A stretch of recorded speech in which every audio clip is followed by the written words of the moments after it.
와, 날이 추워지니까 와이퍼 소리가 더 심해지네. 겨울이 되면 비보다 눈이 더 자주 오지만 이처럼 드드득 하는 소리는 훨씬 더 심해지게 됩니다. 기온이 떨어지면서 와이퍼가 딱딱해지고 스프링의 탄성도 약해져서 유리면을 제대로 눌러주지 못하기 때문입니다. 오늘은 이 소리가 날 때 정비소에 가지 않고 스스로 확인할 수 있는 4가지 순서를 알려드리겠습니다. 겨울철엔 비가 줄어든다고 방심하기 쉽지만 고무가 얼고 유리가 차가워지는 시기일수록 와이퍼는 반드시 점검하셔야 합니다. 자, 그럼 가시죠.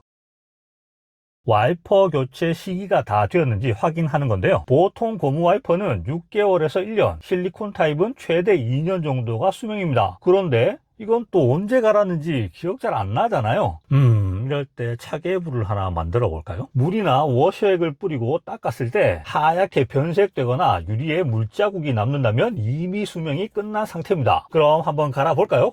시동을 끄자마자 이 와이퍼 스위치를 위로 올려서 3초 정도 대기해 주시면 와이퍼가 정비 위치로 올라가게 됩니다. 하지만 저같이 오래된 차의 경우는 그런 스위치가 따로 없기 때문에 어쩔 수 없이 먼저 스위치 ON을 시켜 주시고 와이퍼를 올립니다. 제일 올라갔을 때 다시 제일 올라갔을 때 딱 끕니다. 그러면 이렇게 90도로 정비 위치에 딱 올라가게 되어 있습니다. 와이퍼가 최종적으로 이렇게 빠져 있을 때 혹시라도 잘못하면 이게 떨어져서 유리를 깰 수 있습니다. 돈이 30만원 정도 들어가죠. 그러니까 항상 조심하셔야 되는데 이럴 때는 타월 같은 거 준비하셔서 이렇게 접습니다. 두껍게 접으셔가지고 닿는 위치쯤에 이렇게 두시면 안전하게 작업하실 수 있습니다. 해볼까요? 생각보다 소리가 크네요.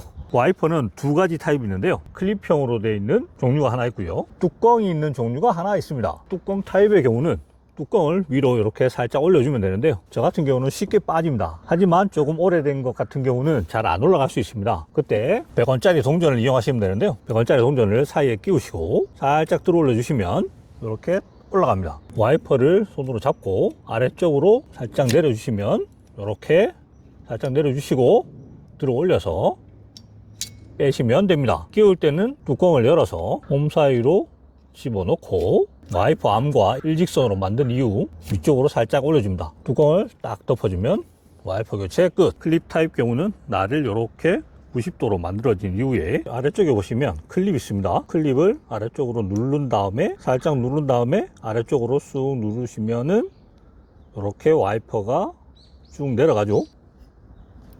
이렇게 사이로 빼시면 됩니다. 새 와이퍼를 준비하셔서 다시 끼우시면 되는데요. 방법은 뺄 때와 반대 순서로 하면 되겠죠. 이렇게 홈 사이에 고리를 넣고요. 살짝 당기고 난 다음에 위쪽 방향으로 올리면 끝입니다. 아래쪽으로 이렇게 내려서 빠지는지 안 빠지는지 확인 꼭 해보시기 바랍니다. 네, 보시는 바와 같이 전혀 소리가 나지 않습니다. 자, 이렇게 와이퍼 교체 작업을 했는데도 소리가 사라지지 않는다. 그러면 유리에 유막이 끼어 있을 확률이 높습니다.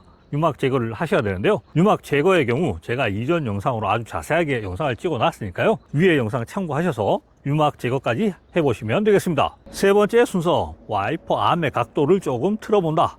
자, 드라이버를 준비하시면 되는데요. 지금 밖에 나와 있는데 드라이버가 어디 있냐고요? 바로 여기 있습니다. 같이 가시죠.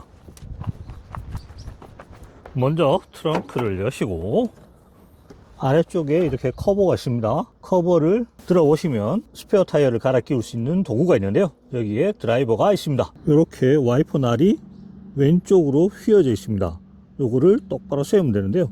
그러면 이 암을 요 방향으로 돌려주면 되겠죠. 만약에 와이퍼가 날이 요 방향으로 휘었다, 요렇게 휘었다고 하면 와이퍼 암을 이 방향, 시계 방향으로 돌려주시면 얘가 요렇게 서겠죠. 요 방향으로 휘어져 있으니까 저는 이 암을 요렇게 돌려보도록 하겠습니다. 시계 반대 방향. 와이퍼는 분리하셔도 되고요. 요렇게 홈만 보이도록 만들고 난 다음에 바로 돌리셔도 상관없습니다.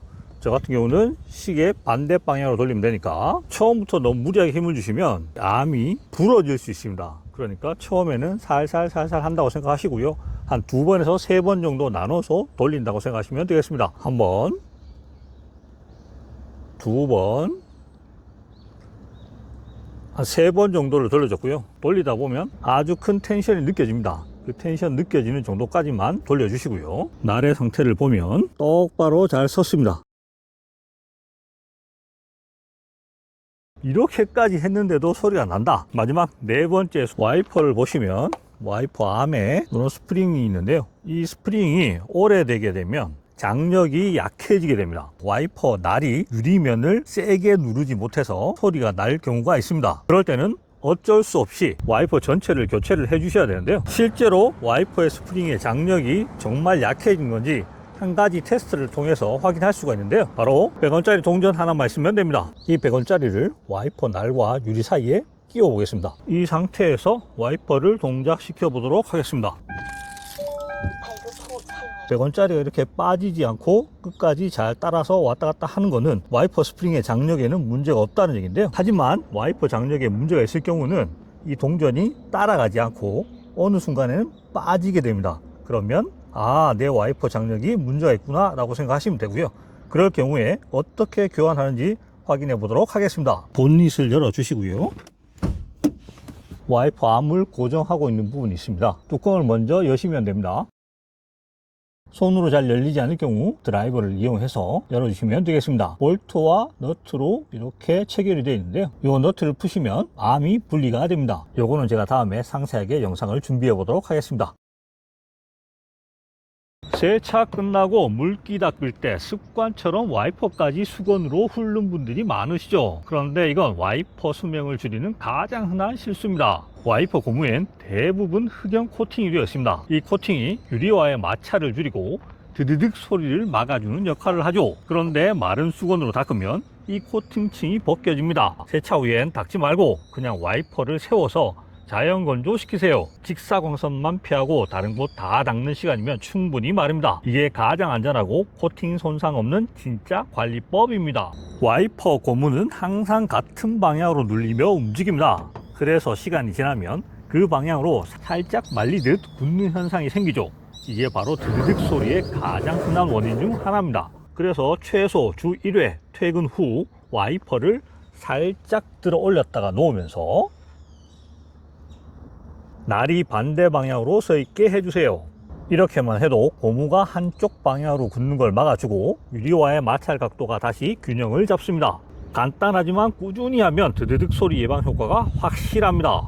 자, 오늘 이렇게 와이퍼 드드득 소리 없애는 가장 현실적인 방법 4가지를 알려드렸는데요. 정비소 가지 않으셔도 충분히 해결하실 수 있습니다. 이 영상이 도움이 되셨다면 아래 감사 버튼으로 다음 영상을 응원해 주실 수 있습니다. 지금까지 보카로그의 차주였습니다. 감사합니다.